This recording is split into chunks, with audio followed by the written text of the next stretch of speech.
the lecture now. 2 lectures in the next days will be on diabetes. I'm sure you've heard about diabetes mellitus. You've seen patients. So today we'll look at diabetic retinopathy.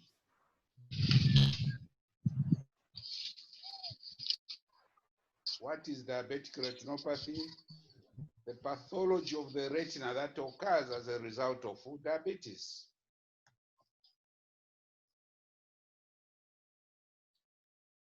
Introduction.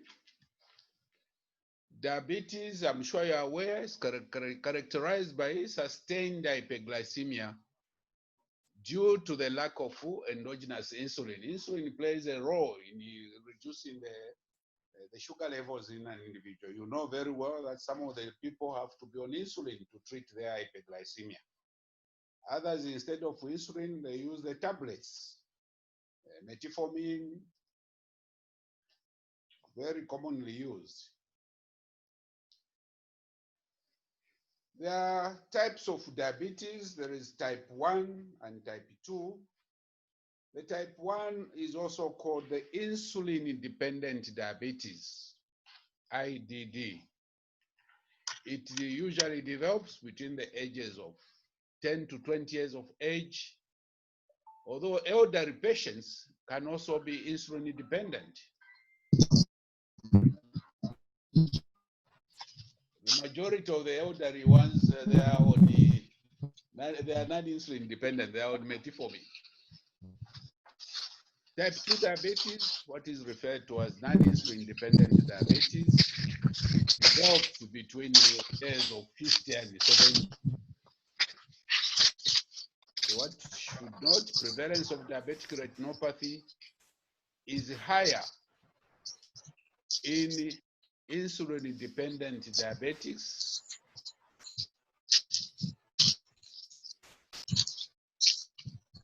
%40 of them do get that. The non-insulin dependent diabetics, the NIDDs, 20% of them eventually develop the problems or the pathology associated with the diabetes. So,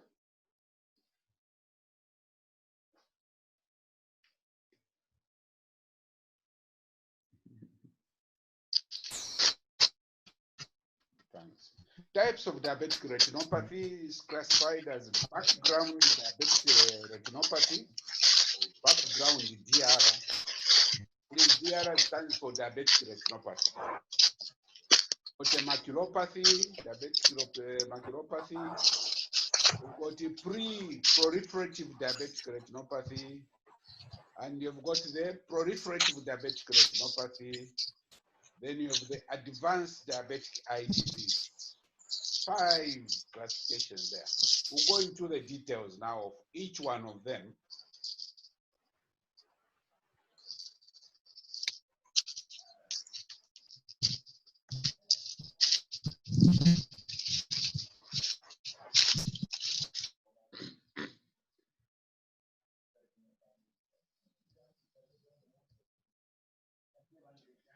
Risk factors for diabetic retinopathy. Obviously, the duration of the diabetes matters, and it's one of the most important factors. Those that have diabetes for 10 years, there were 50% chance that they will have diabetic retinopathy.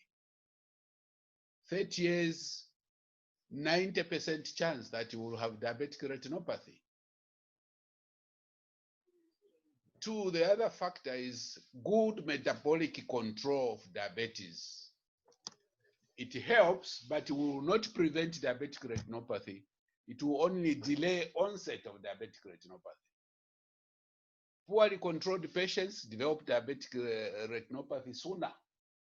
If you are controlling, your chances, not that you will not have diabetic retinopathy, you will have it eventually, but you delay its onset. Other factors having adverse effects on diabetic retinopathy are things like pregnancy.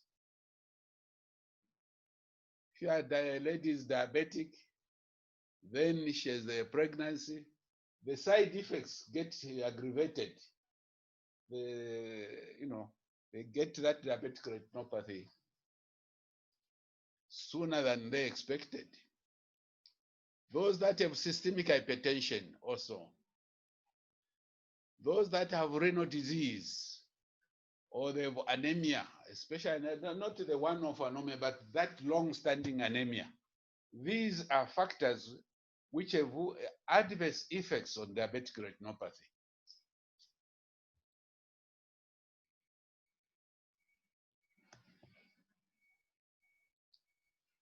Pathogenesis of diabetic retinopathy. How does it come out? Diabetic retinopathy is a microangiopathy. Microangiopathy simply means it affects mainly the smaller vessels, the precapillary arterioles, the capillaries, the venules, those small vessels. Those are the ones mainly affected. Retinopathy features, you have microvascular occlusion because they are smaller vessels. Sometimes they get blocked. Microvascular leakage from blocked capillaries occurs. Basement membrane thickening, endothelial cell damage. I think I should have brought a diagram of a blood vessel, a cross section. You've got endothelial cells sitting on a basement membrane, then fibrous tissue outside. That's the general tube of a blood vessel. Vessels pass through inside. So in diabetic retinopathy, you have basement membrane thickening. The basement membrane on which the endothelial cells sit. Outside that is the fibrous tissue. Red blood cell changes occur leading to defective oxygen transport.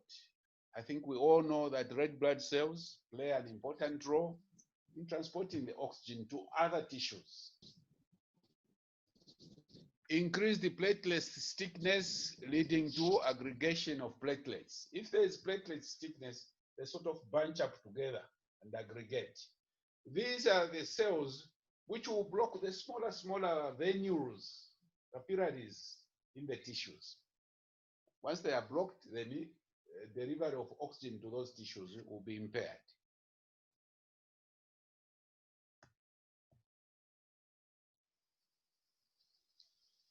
What is important to note is that all these features I've outlined here, they lead to retinal capillary non-perfusion. The blockage of those small micro vessels, the areas those vessels supply will be malnourished. Oxygen won't be there, From capillary non-perfusion, you have ischemia of the retina and retinal hypoxia, which goes to consequences of retinal hypoxia are things like arteriovenous shunts formation. Normally, when there is any ischemia, the retina, the new vessels tend to sprout up to deliver the nutrients to the other part. So with this hypoxia, new vessels come up. This is an attempt to deliver the nutrients to the tissues. And it's these new vessels, an attempt to vascularize the hypoxic retina, shunts called intraretinal microvascular abnormalities occur. They call them IRMA, I-R-M-A, intraretinal microvascular abnormalities. They form. Then later on, there is neovascularization caused by a vasoformative substance released by the hypoxic retina tissue. This substance promotes neovascularization on the retina, which is called proliferative diabetic retinopathy. Is there a question? Yes, question. between pathophysiology and pathogenesis. I like that one. I like it. First, I like the question.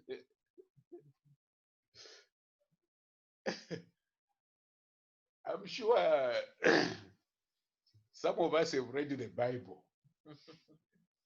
Genesis, there's a chapter or a book called Genesis, isn't it? Kutendeka. They what which is this change? You hear it a lot, Kutendeka. They are talking of Genesis, the beginning. They say Kutendeka. So pathogenesis is also the beginning of the pathology. That's the beginning of pathogenesis. And this is the scheme, how finally that neurovascular, new vessels form. You have to start with capillary non-perfusion, which leads to, if there's no non-perfusion, the tissues, the capillaries are supposed to deliver the nutrients to become hypoxic. There is ischemia of that retina. Because of the retina hypoxia, the consequences will be, there will be arteriovenous shunts which will form as an attempt to revascularize the hypoxic area. Okay? These shunts are called intraretinal microvascular abnormalities. They are not normal. They will only form towards an area which is hypoxic.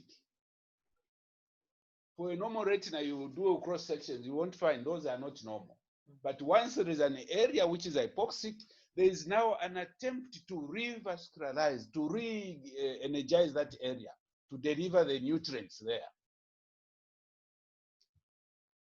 So those vessels which sprout out in an attempt to revascularize, those are the ones which lead to.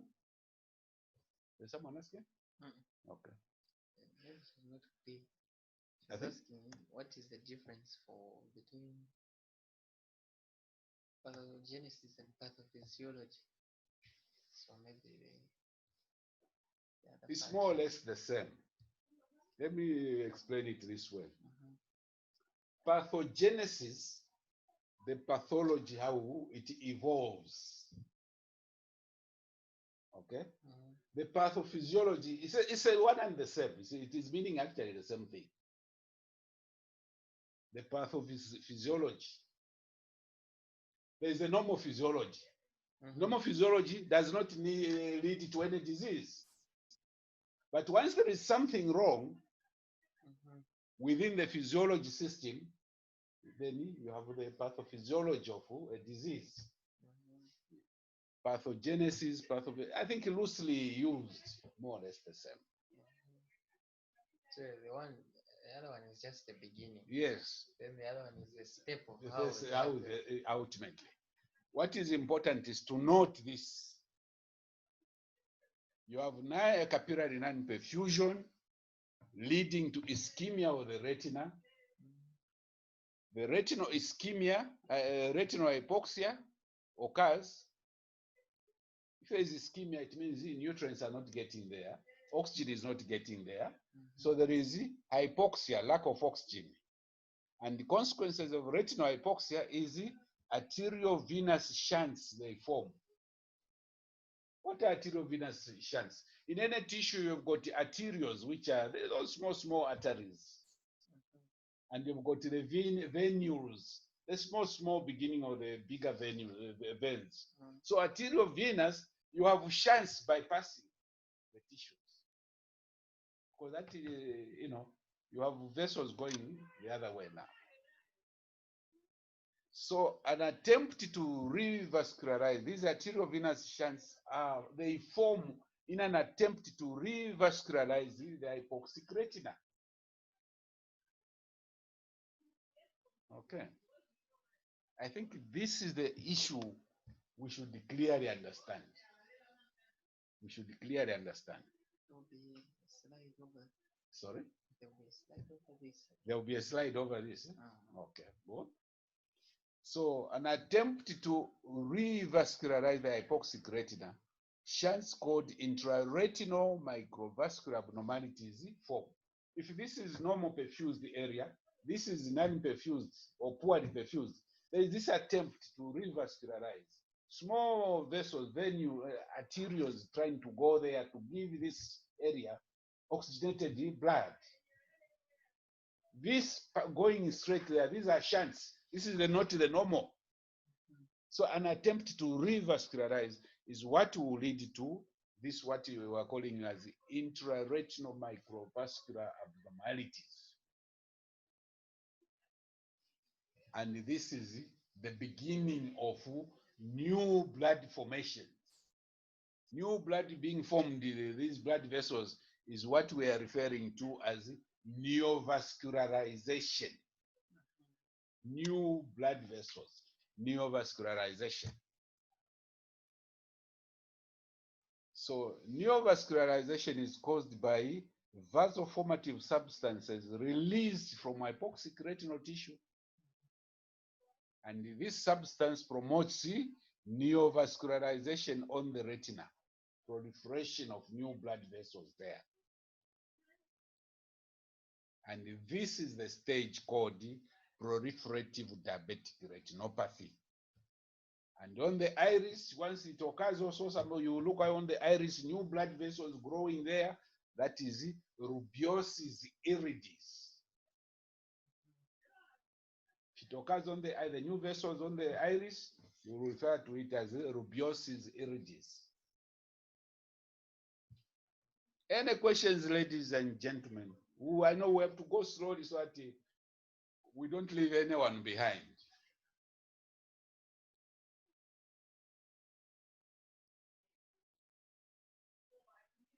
Questions. So that we're not going to rush. We want to give you a chance to everyone to understand so that we are together. This slide, you have to understand it properly. This is how the whole thing develops. Good morning, sir. Good morning. I have a question. Huh? So when a question is asked to explain on the pathophysiology of diabetic retinopathy, we simply talk about the pathogenesis? Yes, pathogenesis. Okay. Yeah? But in detail. But he's saying in detail. Yes, how does because there is pathogenesis or pathophysiology, how it all comes up. But after that, we'll go to the classification of the types of diabetic retinopathy. We'll go to that. I think hopefully today we can go at least up to that stage. Okay. So I can Thank proceed? You, sir. Yes. Okay, thank you, Mommy.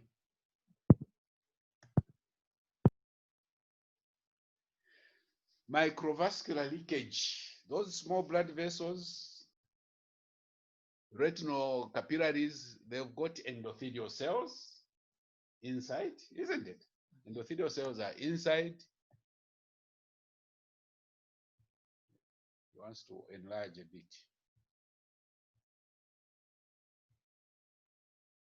Thank you. So that everyone can see. Enlarge the slide. Note that the retinal capillaries have got endothelial cells, which is the inner blood retinal barrier. Outside the endothelial cells, you've got pericytes, which wrap around. In the center is an empty, it's a column where blood flows.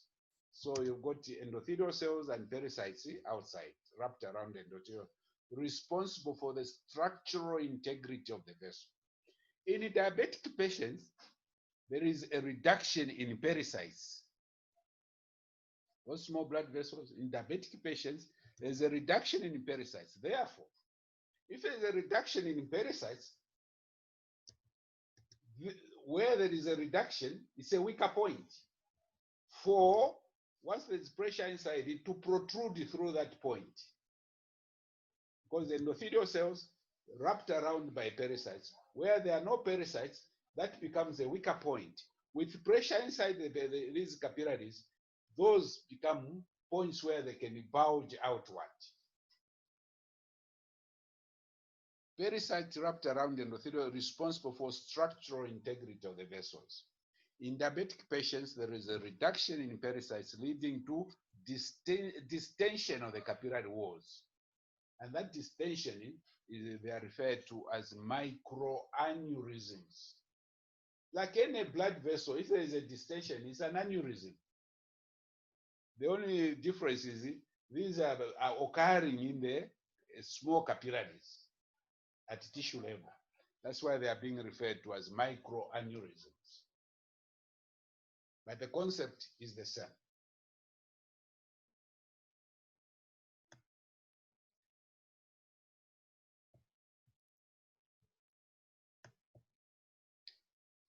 Classification of diabetic retinopathy. There is what we call simple background diabetic retinopathy. DRI is diabetic retinopathy, it's an abbreviation. From there, we've got maculopathy. Then we have pre-proliferative diabetic retinopathy. Then proliferative diabetic retinopathy.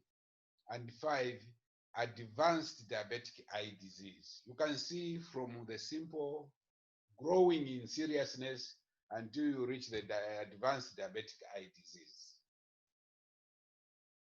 Is this clear?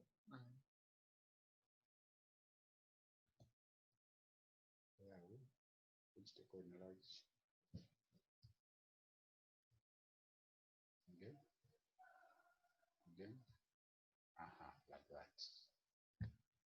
Very next up and like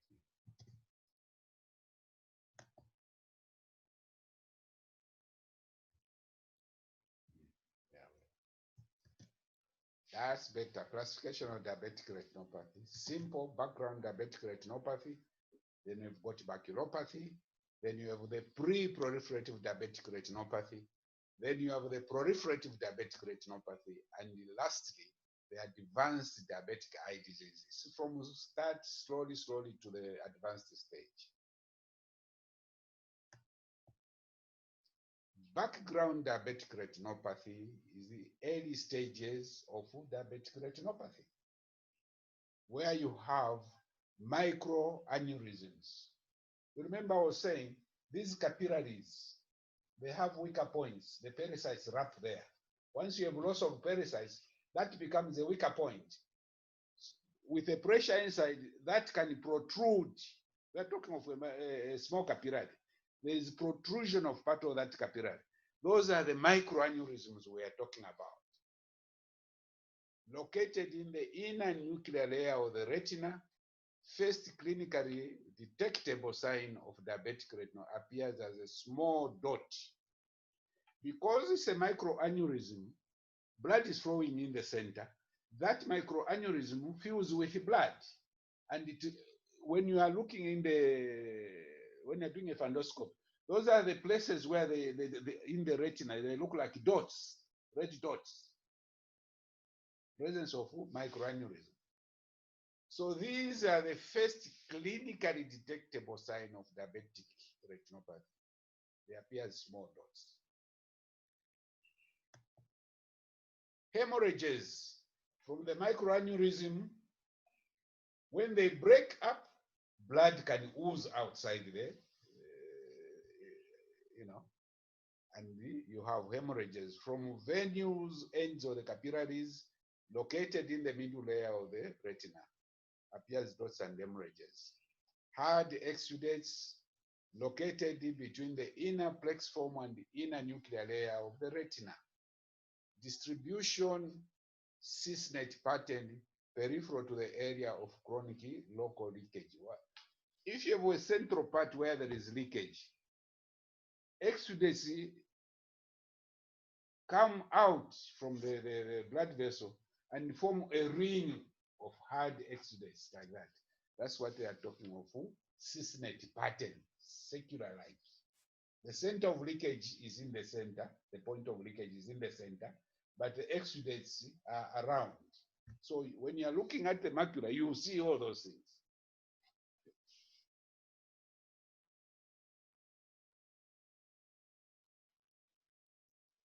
The next one is hemorrhages from the venous ends of the capillaries located in the middle layer. Once there are hemorrhages, these will appear either as small dot hemorrhages or extensive hemorrhages may be there, what they refer to as blot hemorrhages, like blotting paper now so. But all it means is there's leakage extensively there on the retina.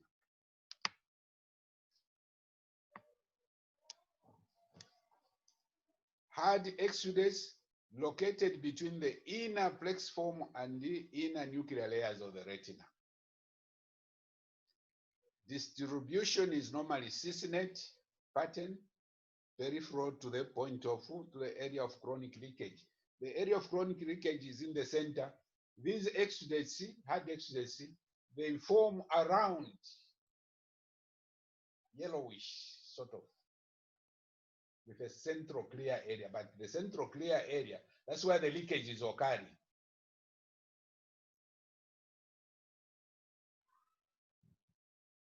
Retinal edema characterized by retinal thickening. Note cases of background diabetic retinopathy without macular edema do not require treatment. Okay? Cases of background diabetic retinopathy without macular edema do not require treatment. When there is macular edema, it means there is a logging up of fluid at the macula. The patient, the vision is straight affected. If the macula is spared, there is no, what are you going to do? Nothing that will change anything. You only get worried once the macula is affected, because once the macula is affected, the level of vision goes down. And the retinal edema is characterized by retinal thickening. Cases of background diabetic retinopathy without macular edema, please do not require treatment.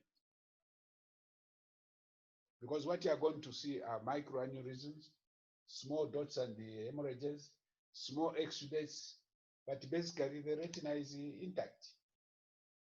So for that, what you need is no treatment on the retina, but your aim should be to control the diabetes if there is a problem on control, medical control. There's some treatment you eventually reach here, you see where you have laser ablation of some tissues like that. But that laser, no. The treatment required, when they say no, it does not require treatment, it requires treatment, medical treatment to control the diabetes, but not anything which is non-medical. So we have less than 1 minute. Any questions? Less than 1 minute. Ladies and gentlemen,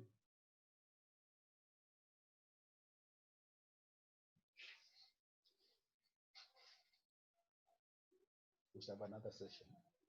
Oh, no problem.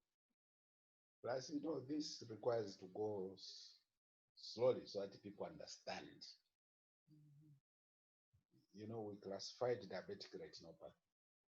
All what we've done now is called background diabetic retinopathy. So we have to go slowly. By tomorrow, we can finish. I want, when I finish, everyone is happy.